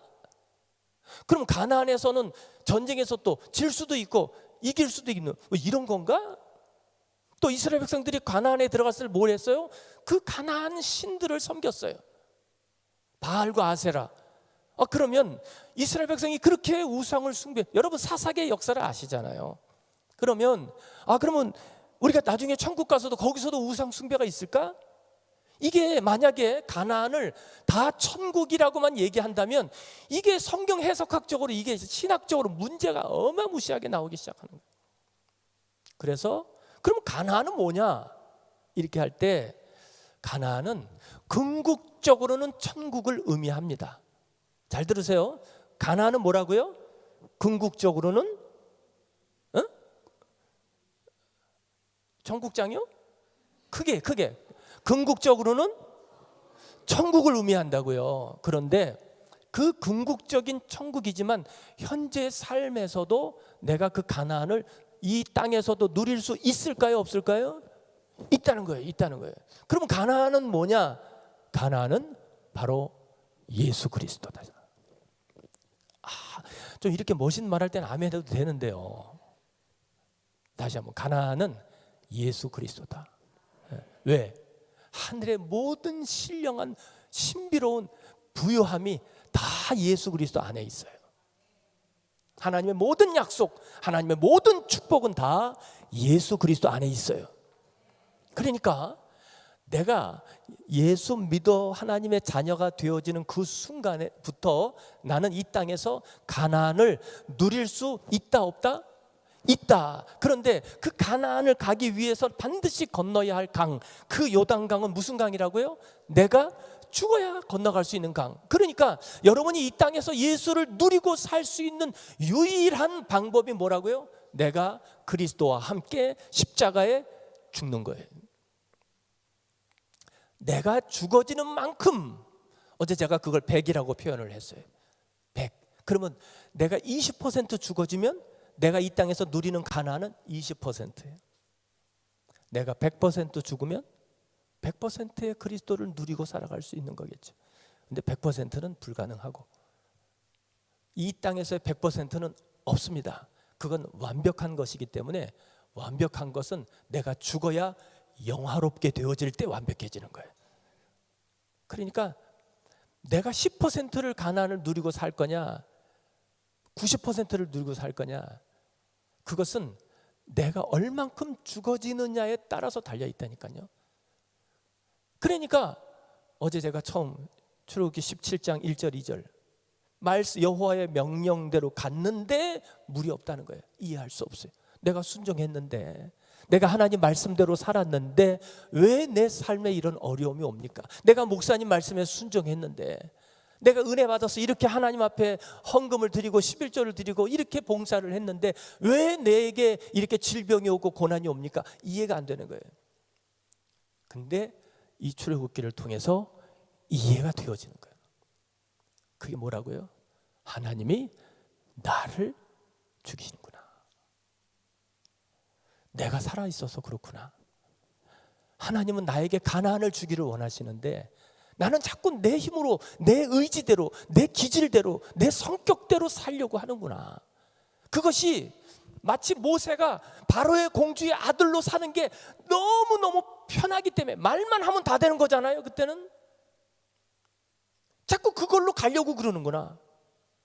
이스라엘 백성들과 함께 고난받는 게 얼마나 불편하고 힘들고 얼마나 어려운지. 그래서 자꾸 인간의 이 욕심은 자꾸 바로의 공주의 아들이 되고 싶어 하는구나. 내가 예수 믿기 전에는 나도 그냥 잘 살고 가정도 평안하고 나도 돈 만지는 체질이지, 이게 누구한테 이렇게 받는 체질이 아니고 말이지. 내가 예수 믿고 이렇게 가난하게 살고 사람 눈치 보고 살아야 되고, 이렇게 될 바에는 그냥 세상으로 나가서 이렇게 돈이나 벌을까? 이런 유혹들이 온단 말이죠. 그럴 때 내가 이 땅에서 살아가는 삶에서 진짜 중요한, 내가 하나님을 누리고 가나안을 누리는 이 복된 삶, 이 신령한 은혜를 누리고 사는 삶은 뭐냐? 나를 빨리 내려놓는 게 축복이라는 거예요. 나를. 그게 어제 애굽에서의 고난과 광야에서의 고난이 다르다는 것을 말씀을 드렸어요. 그러면 하나님은 이 광야에서 나를 어떻게 죽이시는가요? 15장부터 출애굽기 18장까지는 그 광야에서 이루어지는 5가지 훈련을 시키십니다. 15장에서는 마라의 쓴물을 경험하게 하세요. 그걸 다 하나님의 성령께서 인도하셔서 마라의 쓴물로 데려가시는 거예요.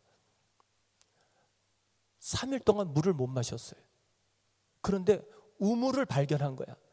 그 우물을 발견한 순간에 나는 어떤 마음이 들어요? 기대감이 상승해. 이야, 드디어 저 우물 속에 있는 저 물이 내 이 갈증을 해결해 줄 거라고 하는 그 강력한 기대심. 그래서 그 우물 곁으로 가서 우물물을 먹었는데 스물이 돼버린 거예요. 그 기대가 무너지는 거예요. 하나님은 나를 광야로 보내셔서요, 어떤 훈련을 시키시느냐? 내 모든 기대를 다 무너뜨리세요. 돈을 기대하고, 내 젊음을 기대하고, 내 자식을 기대하고, 남편을 기대하고, 내 명예 타이틀을 기대하고, 그런 기대했던 거. 또 내가 어려울 때 그래도 저분한테 가면, 누구한테 가면 그래도 저 사람은 내 어려운 거를 이해해 줄 거야. 그리고 그 사람을 기대하고, 그 사람이 마치 우물처럼 보여서 그 사람에게 많은 기대를 하고 그 사람에게 갔는데 마셔보니까 쓴물이 되는 거예요. 그 사람한테 상처받고, 그 사람에게 버림받고, 그 사람에게 따돌림받고, 그 사람이 사람들 보는 데서 나를 자존심 상하게 만들고, 그러면서 내가 사람을 기대했던 그 모든 게 다 무너지게 만들어.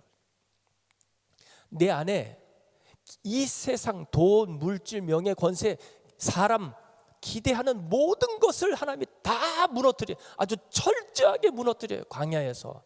그리고 오직 하나님만 기대하게 만드세요. 내가 죽어지는 게 너무너무 고통스러워요. 두 번째 16장에 가면 애굽에서 가지고 온 양식이 다 떨어져 버려요.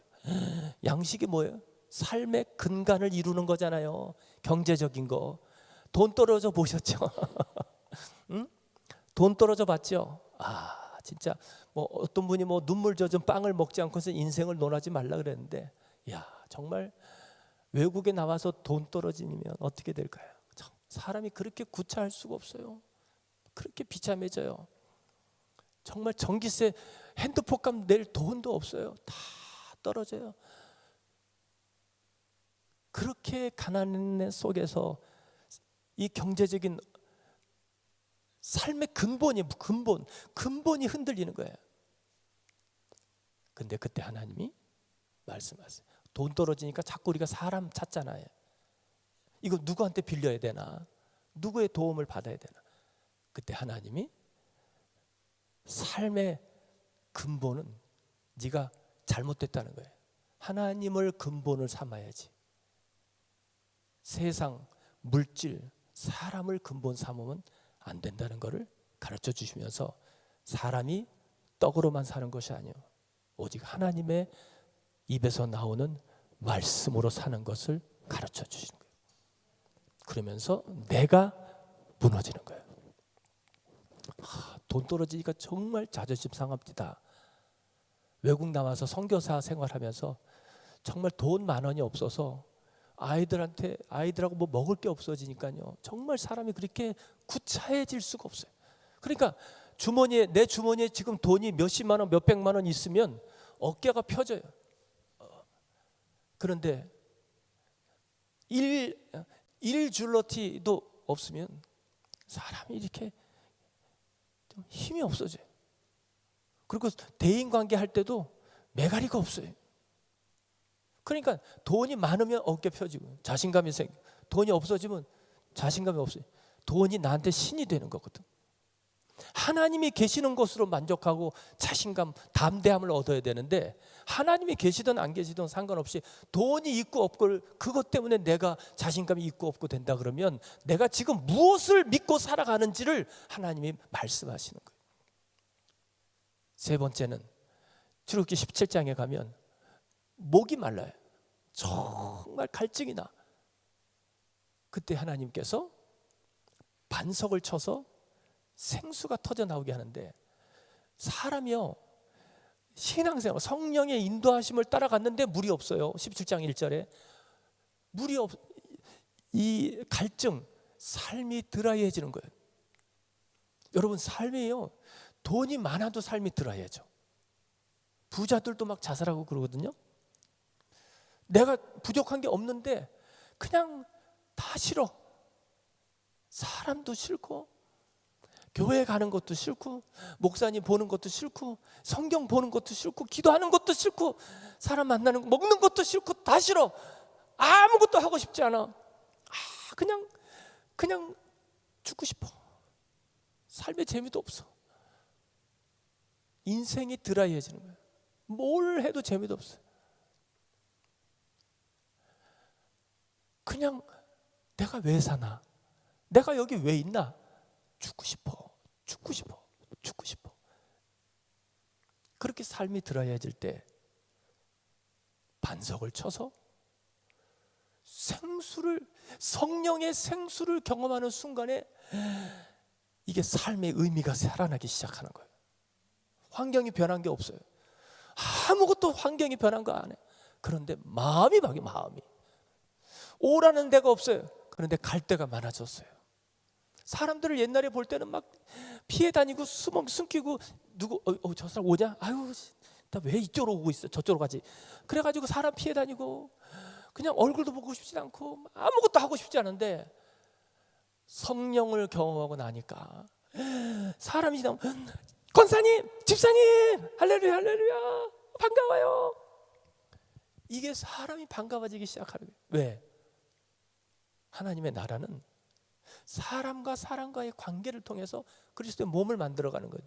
성령이 오시니까 그거를 시키신다는 거예요. 여러분 인생이 드라이해질 때 성령 충만 받기를 축복합니다. 지금 기쁨이 없어요? 원망이, 짜증이, 불평이 많아요? 삶이 드라이해요? 살고 싶지 않아요? 성령 받으셔야 되는 거예요. 그러면 하루하루가 즐겁습니다. 하루하루가. 그리고 17장 후반에 가니까 아말렉이 나와요. 아말렉이 뭐예요? 이스라엘 백성들이 지금 어디로 가고 있느냐? 약속의 땅 가나안으로 가고 있어요. 그런데 아말렉은 그들을 괴롭히고 그들이 가는 길을 회방하고 자꾸 영적 신앙생활을 자꾸 방해하는 존재들이 사람 원수. 정말 저 사람은 아주 나를 못 살게 굴기로 역사적인 사명을 띠고 태어난 사람 같아. 왜 나를 그래 못 잡아먹어서 안달이 나는지. 그 사람이 교회 성도일 수도 있고 시어머니일 수도 있고 남편일 수도 있고 옆집에 사는 분일 수도 있고 구역 식구일 수도 있고 아내일 수도 있고 사람 원수. 여러분 우리는 사랑이라고 하는 게 뭐예요? 하나님은 사랑이시라. 이 사랑이 뭐예요? 사랑은 관계를 통해서 그 사랑이 나오는 거예요. 관계. 불교가 왜 사랑이 아니에요? 불교는 사랑이 아니에요. 이유가 뭘까요? 은혜 받으면 얘네들은, 죄송해요, 얘네들이라 그래서 그분들은 은혜 받으면 어디로 가요? 산으로 가. 깊은 산 속에서 모든 걸, 사람을, 속세를 떠나서 혼자 초월해, 해탈, 관계를 안 만들어요. 그러니까 여러분이 집에서 뭐 혼자 은혜 받아서 찬양하고 기도하고 하나님, 그리고 눈 감으면 다 용서하고 사랑할 수 있어. 그런데 속세에 나와서 그 사람을 보면 또 짜증이 충만해지는 거예요. 진짜는 내가 골방에서 속세를 떠나서 저 불교처럼 저 불상 앞에 앉아서 너도 불쌍하고 나도 불쌍하고 막 이래가지고 난 다 용서하자, 다 사랑하자. 그래도 세상에 나와서 그 사람 얼굴 보면 어떻게 돼요? 또 짜증 충만해지고 미움 충만해지고 밥맛 떨어지고 막 얼굴 보고 싶지 않고 또 이렇게 되는 거예요. 근데 기독교는 은혜 받으면 속세를 떠나는 게 아니고, 은혜 받으면 어떻게 해요? 그 인간을 찾아가는 거야. 그 미워했던 그 사람 찾아가는 거야. 집사님,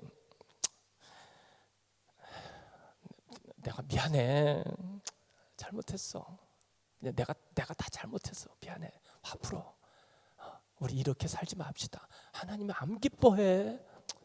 미안해요, 내가 잘할게. 그냥. 왜요? 성령 받고 은혜 받으면 하나님이 나를 가만 놔두질 않아요. 왜? 하나님은 사랑이시기 때문에. 그러니까 이게 안 가면 견딜 수 없도록 나를 만드신다니까, 성령께서. 그러니까 내가 성령 충만하다는 거는 그 성령의 감동에 따라서 움직여야 되는 거죠. 미운데, 꼴 보기 싫은데 보니까 옷도 그냥 꾀죄자기 입고 다니고, 옛날에 나한테 막 그렇게 막 괘씸하게 하고 막 나를 아주 무시하고 그러더니 아주 잘 됐다. 이거 저 겨울에 그냥 신발도 별로, 슬리퍼 신고 다니고 말이지, 음식도 제대로 못 먹고, 아이고 잘 됐네. 그런데 은혜 받고 나니까 자꾸 기도할 때마다 그 사람이 걸려. 가서 안아줘라. 아유 주여, 그래? 너 돈 있잖아, 가서 1,000불만 주고 와. 주여, 그 사람이 나를 얼마나 천불나게 했는데 왜 1,000불을 주라 그랬어요? 그래도 1,000불을 줘라. 정말 천불나 죽겠네. 그래도 이게 감동이 오니까 가는 거예요. 자, 집사님, 이거 받아. 이거 뭐예요? 왜 그런 식으로 얘기해? 좀 부드럽게 좀 얘기해 주시지. 이거 하나님이 주시래요. 퉁명스러운 것 같은데 하나님이 그거를 통해서 더 역사하시고 관계를 만들어 가세요. 하루하루 살아가는 게 재밌고 즐겁고, 행복하다, 행복해. 여러분, 인생 살면서요, 절대로 원수를 만들지 마세요. 사는 게 힘들어, 행복하지가 않아요. 모든 사람을 사랑하고 용서하고 그렇게 살기를 축복합니다. 마지막 5번째는 이 모세 리더십 자체에 불만이 생겨. 그 광야에 말이죠, 이게 막 장정만 60만 3,550명, 그러면 노인, 할머니, 할아버지, 애들, 여자 200만 명, 300만 명 되는 이 많은 사람들이 그 광야에서 모세에게 다 와갖고 재판을 받아야 돼. 그러니까 막 줄을 막 어마무시하게 막 그 똥 앞에서 줄 쓴 거 봤죠? 베네똥, 루이비똥, 이렇게 막 쫙 새벽부터 갖고 아직 문 열지도 않았는데 전날부터 와서 텐트 치고 기다려, 그 똥 앞에서.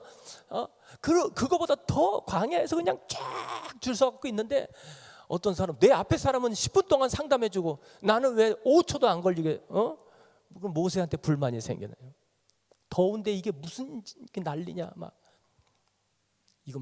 이건 지혜롭지 못하다. 그래서 하나님께서 그때 모세의 장인 이드로를 보내주셔가지고 천부장, 50부장, 100부장, 10부장, 패장, 이런 제도를 만드시는 거예요. 그때 생각하는 거예요. 이 하나님의 나라는 나 혼자 할 수 있는 게 아니구나. 모세가 할 수 있는 일이 있고, 또 백성들 사이에서 세운 그 리더들을 통해서 거기서 해결할 수 있는 일들이 또 있다는 거예요. 이게 모세가 능력이 없어서 뭐 백부장 천부장 세운 게 아니에요. 보세요. 이 집에도 보면 아버지가 막 딸내미를 막 막내딸 놓고 막 아무리 막 잔소리를 해도 막내딸이 죄송합니다, 들어 쳐먹지를 않아요. 이렇게 막 아빠한테 막 반항해. 그런데 그날 저녁에 큰 오빠가 야 막내 너 일로 와봐. 그래갖고 자기 방에 데리고 가더니 막 그랬는데 갑자기 막내가 울면 아빠 잘못했어요. 그래 막 이래. 그러면 엄마 아빠 말은 안 듣는데 언니하고 오빠 말은 들어요. 그럴 수 있어요 없어요? 있죠. 교회도 마찬가지. 목사님이 아무리 얘기해도 목사님 말 안 들어. 근데 권사님이나 집사님, 우리 남성교 회장님이 집사님 잠깐만 저 좀 얘기 좀 하시죠. 데리고 와서 커피 한잔 하면서 이렇게 하나님 나라에 대해서 질서에 대해서 막 얘기하고 나면 알겠어요. 죄송해요 집사님. 앞으로 제가 잘할게요. 그래서 자기들끼리 뭐 이렇게 톡톡톡 해갖고 해결되는 게 많다니까요. 교회가 이게 목사님의 능력이 있고 없고 이런 문제가 아니에요. 목사님도 인간이에요. 사람이에요. 완벽할 수 없거든. 부족하지만 그 직분을 하나님께 받아서 그 사명 감당하는 것 때문에 본인은 내 성격에도 안 맞고 취향에도 안 맞지만 하나님이 하시라 그러니까 그냥 하려고 하는 거예요. 근데 거기에 또 이게 완벽하지 않으니까 또 어설프기도 하고 좀 문제가 생길 수도 있을 때는 그때는 어떻게 해야 돼요? 50부장, 1000부장, 100부장 이런 것처럼 목사님 이번에 이런 거 어떤 문제 있잖아요. 그거 제가 한번 해볼게요. 그래서 목사님의 그 부족한 부분을 내가 채워주는 거야. 목사님의 연약한 부분을 보고 하나님께서 판단하고 정죄하라고 그 연약함을 보여주신 게 아니고 돕는 배필로 내가 그 목사님의 연약함을 하나님이 보여주신 것은 그 보여주신 의도 하나님의 뜻이 뭐냐 그걸 목사님이 뒤에서 막 욕하고 험담하라고 보여주신 게 아니고 왜 보여주셨다고요? 목사님의 그 연약한 부분을 나를 통해서 채우기를 원하시기 때문에 보여주신 것이에요. 이걸 여러분들이 착각하면 안 돼. 그래서 목사님 그 부분은 제가 한번 해보겠습니다. 저한테 한번 맡겨주세요. 제가 한번 해볼게요. 그래서 그 목사님과 함께 같이 그 팀을 만들어서 목사님의 그 함께 그 그룹 같은 그 팀원으로서 함께 그 일을 해나갈 때 하나님의 나라가 협력하여 선을 이루고 또 부족한 부분들을 함께 채워나가서 그 광야 교회의 그리스도의 아름다운 몸을 만들어 나가는 거예요. 자, 이 5가지 광야는 출애굽기 15장에 마라의 쓴물에서 기대가 무너지게 만들어요. 다 모두 철저하게 무너뜨려요. 그리고 오직 하나님만 기대하게 하죠. 두 번째, 양식이 떨어져 삶의 근간, 경제적인 문제. 이것은 사람이 떡으로만 사는 게 아니고요. 하나님 말씀으로 사는 걸 가르쳐 주세요. 또 인생이 드라이해지고 목이 마르고 갈증 날 때 그때 성령의 충만함을 받아야 되는 거예요. 또 사람 원수 아말렉으로 인해서 막 정말 사람 때문에 고통당하는 거예요. 왜 연예인들이 자살하고 왜 군대에서 탈영하고 왜 그래요? 다 관계 때문에 그런 거거든. 사람 원수 때문에. 이게요 정말 힘든 거. 그래서 이것도 광야야. 그 다음에 마지막은요, 지도자에 대한 원망, 불평이 생길 때 이 5가지를 하나님은 이게 순서적인 게 아니고 어쩔 때는 첫 번째, 네 번째가 함께 올 수도 있고요. 어쩔 때는 5번째가 올 때도 있고요. 어쩔 때는 3번째, 5번째가 올 때도 있고요. 어쩔 때는 첫 번째, 2번째가 함께 올 수도 있고요. 아니면 5개가 다 올 수도 있고요. 어떻게든지 어쨌든지 간에 이 5가지 광야들을 통해서 하나님은 결국은 무엇을 원하시느냐? 내 안에 나를 내려놓게 하는 거예요. 아, 인생은 내가 그렇게 잘난 존재가 아니구나. 나는 아무것도 아니구나. 나는 아무것도 아닙니다. 한 분만 아멘 하셨어요? 네, 우리 회장님 보고 얘기해야지. 나는 아무것도 아닙니다. 네. 근데 우리 여 회장님은 왜 아멘 안 해요? 다시 할게요. 나는 아무것도 아닙니다. 네. 하나님만이 위대하시고 하나님만이 선하시고 내가 하는 게 아니고 하나님이 나에게 은혜를 주셔서 이 일을 감당하는 거예요. 아멘. 이 광야를 통해서 하나님이 그거를 다루시는 거예요. 그러면 이 광야를 통과했을 때 하나님이 나를 어디로 데려가시느냐? 시내산으로 데려가셔서요. 거기서 뭘 말씀하세요? 성막을 만들어라. 그래요. 성막. 이게 중요한 거예요. 이게 출애굽기의 클라이막스예요. 왜 이게 중요하냐? 구약의 구원론이 출애굽기라고 말씀을 드렸어요. 그러면 그 구약의 구원론의 엔딩이 뭘로 끝나느냐? 성막으로 끝나요. 성막을 완성할 때 거기 하나님의 영광이 나타나시고 그리고 출애굽기가 끝나거든요. 그러면 왜 구약의 구원론인 출애굽기는 예수 믿기 이전, 출애굽기 12장 6월절 사건 이전, 예수 믿기 이전에 대해서 어떤 고통과 고난 속에 살았는지를 아주 적나라하게 보여주고, 또 6월절 어린 양의 피로 어떻게 구원받은지를 보여주고, 또 구원받은 이후에 홍해를 건너서 광야를 지나서 시내산을 지나서 이렇게 하나님께서 그들을 인도하셔서 그 약속하신 땅으로 데려가시면서 마지막에 왜 성막을 완성하는 것으로 이 구약의 구원론이 끝날까? 성막, 이건 이제 제가 내일 말씀을 드릴 건데요, 하나님께서는 이 우주와 천지 만물을 며칠 동안 창조하셨어요? 6일. 그러신 하나님이 이 성막을 만드실 때는 시내산에 모세를 부르셔서 40일 동안 성막을 어떻게 만들어야 되는지를 설명하세요. 정색, 자색, 홍색 실과 가늘게 꼰 배실로 수놓아서 어떻게 해서 뭐 문은 몇 센치를 하고 몇 인치를 하고 규는 몇 핏이요, 고가 어떻게 되고, 이거를 40일 동안 설명하시고, 그 설명이 끝났을 때 레위기 1장에서 27장까지는 그렇게 완성된 성막 안에서 어떻게 예배를 드려야 되고 어떻게 하나님께 나가야 되는지, 번제, 소제, 화목제, 속죄제, 속건제를 통해서 어떤 제사를 통해서 하나님께 나가야 되는지, 그리고 7가지 절기를 통해서 어떤 하나님을 누려야 하는지를 30일 동안 설명을 하세요, 레위기가. 그러니까 이 성막을 만드는 것에 대해서만 총 70일 동안 설명하신다 이 말이에요. 천지는 6일 만에 창조하신 하나님께서 이 바르샤바 한인교회 이 땅보다 좁은 그 성막 하나 만드는데 말씀만 하시면, 하나님이 가라사대 하루에도 수백 개 수천 개 만들 수 있는 그 성막을 왜 하나님은 70일 동안 설명을 하셨을까요? 그것이 뭘까요? 이유가 뭐예요? 그것이 알고 싶다. 그거를 내일 말씀을 드릴 거예요. 자, 기도하십시다.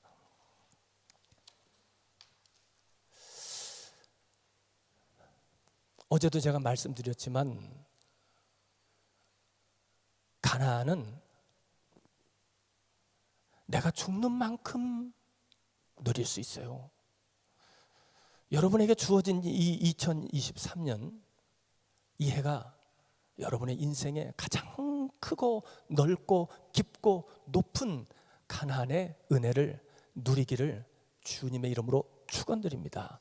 그러기 위해서는 이건 누가 해줄 수 있는 게 아니에요. 주님도 강제적으로 우리를 반강제적으로 막 때려서 죽여서 거반 죽여놓고 따라와 이러시는 분이 아니라는 거예요. 내가 스스로 나를 내려놓기를 원하시는, 그리고 그만큼 내려놓는 만큼 하나님은 여러분에게 보상을 해주실 거예요. 여러분이 여러분의 것을 포기하는 만큼 하나님은 여러분의 포기하는 그만큼의 하늘의 신령한 복과 땅에 기름진 것으로 채워주실 거예요. 주여, 나를 내려놓게 하시고 내 뜻대로 마옵시고 아버지의 뜻대로 살게 하옵소서. 주여, 나를 주인 노릇하려고 했던, 왕 노릇하려고 했던 나를, 이 천하 무익한 죄인을 용서하시고 주님만이 나의 왕으로 살아가게 하옵소서. 오늘 시간 하나님 말씀을 나눴습니다. 이 말씀이 한 해를 살아가는데 우리 사랑하는 바르샤바 한인교회 모든 성도님들과 재직들에게 삶의 지표가 되게 하시고 주의 레마가 되게 하시고, 이 말씀 앞에 내가 고백하고 결단하고 헌신하게 은총을 베풀어 주옵소서. 예수님 이름으로 기도드리옵나이다. 아멘.